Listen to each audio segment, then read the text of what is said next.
हथौड़ा तभी मारा जाता है जब लोहा पूरी तरह से गर्म हो, यानी लोहे के गर्म होने तक का इंतजार करना पड़ता है। और यही सब कर रहा है भारत, क्योंकि उसे पता है कि हथौड़े की कब, कहां और कैसे चोट करनी है। भारत और पोलैंड के बीच भी यही सब हो रहा है। दोनों देशों के बीच बढ़ रहे रक्षा सहयोग के क्षेत्र में दोनों देशों के संबंध वैश्विक हथियार बाजार में भारत की बढ़ती ताकत को दिखा रहे हैं। संयुक्त राष्ट्र com trade database on international trade के अनुसार 2023 में पोलैंड ने भारत से लगभग 456.23 अमेरिकी डॉलर के हथियार और रक्षा उपकरण आयात किए। भले ही ये आंकड़ा आपको बड़ा ना लगे, लेकिन यह जरूर दिखाता है कि भारत अब सिर्फ एक उपभोक्ता देश नहीं बल्कि एक प्रमुख आपूर्तिकर्ता देश के रूप में उभर रहा है। दरअसल दुनिया के कई देश भारत के रक्षा उत्पादों को पसंद कर रहे हैं। इसका सबसे बड़ा कारण है भारतीय हथियारों की उच्च गुणवत्ता और किफायती कीमत। भारत की बढ़ती निर्माण क्षमता ने अंतर्राष्ट्रीय स्तर पर अपना लोहा मनवाया है और अब पोलैंड इसका ताजा उदाहरण है। पोलैंड ने हाल ही में भारत से बड़ी मात्रा में गोला बारूद, टॉर्पीडो, मिसाइल और अन्य रक्षा उपकरणों की खरीद की है और इस सहयोग का कारण है पोलैंड की वो इच्छा कि वो अपने हथियार आपूर्तिकर्ताओं में विविधता लाना चाहते हैं। और भारत ने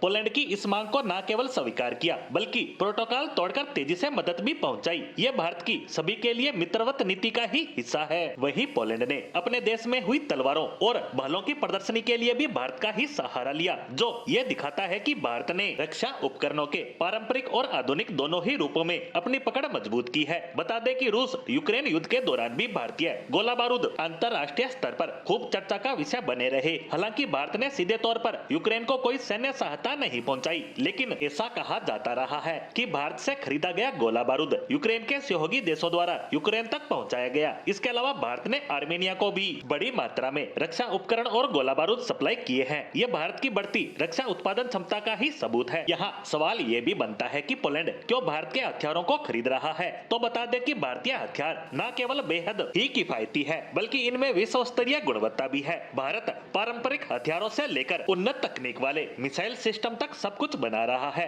भारत की न्यूट्रल नीति और जिम्मेदार व्यवहार ने उसे एक भरोसेमंद साझेदार बना दिया है। पश्चिमी देशों ने देखा कि भारत से खरीदे गए हथियार युद्ध के कठिन हालातों में बेहद प्रभावी हैं। भारत और पोलैंड के बीच हथियारों का व्यापार छोटे स्तर का है, लेकिन इसके बढ़ने की पूरी संभावनाएं हैं। पोलैंड न केवल भारत से गोला बारूद, टॉर्पीडो और मिसाइलें खरीद रहा है बल्कि अन्य हथियारों को खरीदने के लिए भी बातचीत कर रहा है। मेक इन इंडिया अभियान के तहत भारत ने रक्षा उत्पादन में आत्मनिर्भरता हासिल की है। वहीं पोलैंड जैसे यूरोपीय देशों के साथ संबंध मजबूत होने से भारत का विश्व में प्रभाव और ज्यादा बढ़ जाएगा। ये सहयोग न केवल आर्थिक और रणनीतिक रूप से फायदेमंद है बल्कि ये भारतीय हथियारों को वैश्विक स्तर पर नई पहचान दिलाने का काम भी करेगा। यानी हम पूरी उम्मीद के साथ कह सकते हैं कि आने वाले समय में भारत के हथियार निर्यात का दायरा और ज्यादा बढ़ने वाला है।